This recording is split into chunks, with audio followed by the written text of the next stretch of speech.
waxayna ii sheegeen in ciladaydu ama xanuunku uu iga hayo dhanka beerka oo ah in beerku biyo sii deynayo oo calooshu ku sii deynayo xididda ka mid ah beerka ay xidhmeen. Kaysad Dacar Ismaaciil waa wiil dhalinyaro ah oo ku nool magaalada Ceerigaabo. Waxa uu ka mid ahaa sportiska gobolka Sanaag, gaar ahaan waxa uu ka qayb gali jiray ciyaaraha dhanka orodka, isagoona tiraba dhowr jeer ka qayb galay ciyaaro kala duwan oo ka dhacay magaalada Ceerigaabo iyo sidoo kale magaalada Hargeysa. waxaana uu ciyaarahaasi dhammaanba Kayse ka soo hooyay guulo kala duwan iyadoona lagu siiyay bilada kala duwan. balse haatan Kaysad Dacar Ismaaciil waxa uu muddo dhan 9 bilood ku xanuunsanaya gudaha magaalada Ceerigaabo, waxaana xanuunku ka haleelay dhanka beerka iyadoona la sheegay in qayb ka mid ah xididada beerku ay xidhan yihiin isla markaasina uu beerku biyo sii deynayo. dhakhaatiir kala duwan oo la geeyay Kayse waxa ay u sheegeen inaan dalka gudihiisa waxba lagaga qaban karin. magacaygu waa Kaysad Dacar Ismaaciil.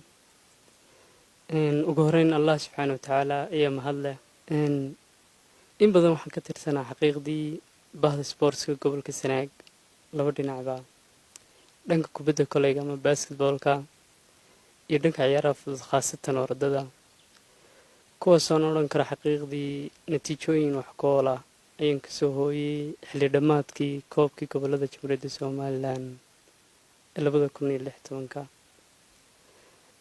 intaa kadib haatan muddo 9 bilooda waxaan la tacaaliyay xaaladdeeda caafimaad oo marba marxalad ama xaalad ku sugnayd oo aan hadba dhakhaatiir la kulmayay dalka gudihiisa iyo dalalkan jaarka nahay ama deriska nahayba ah.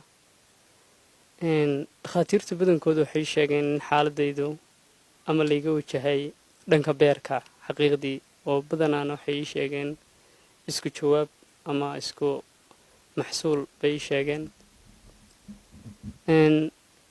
waxayna ii sheegeen in ciladaydu ama xanuunku uu iga hayo dhanka beerka oo ah in beerku biyo sii deynayo oo calooshu ku sii deynayo xididda ka mid ah beerka ay xidhmeen. keliyaha iyo beeryaradana uu saameeyey xaqiiqdii.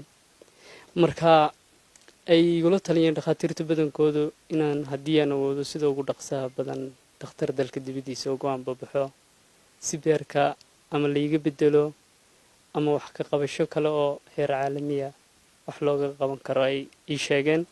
ugu dambeyntii Kaysad Dacar Ismaaciil waxa uu dadka muxsiniinta gaar ahaan ummadda Soomaaliyeed ka codsaday in ay ku soo caawiyaan wixii ay awoodaan si uu xanuunkiisa ugala tacaalo dhakhtar dalka dibaddiisa. waxaan codsan lahaa amaan message ahaan u diri lahaa dhammaan shacabweynaha Soomaaliyeed, laamaha dowladda, hay'adaha kala duwan, cid kastoo xaaladdeeda igu garab istaagi karta ama waxay kala qaban kartaa xaaladda wax ka qabashada xaaladdeeda caafimaad. waxaan jeclahay inay wax igula garab galaan oo igu garab istaagaan insha Allah bidmillaahi kariim. saasaan rajeynaya haddii alla yidhi. dadku waxay igula soo xidhiidhi karaan ama ay wax igu soo hagaajin karaan ama igu soo diri karaan sida lambarkayga 4274314 iyo akoonka ah Ceerigaabo 1208 oo dahabshiila.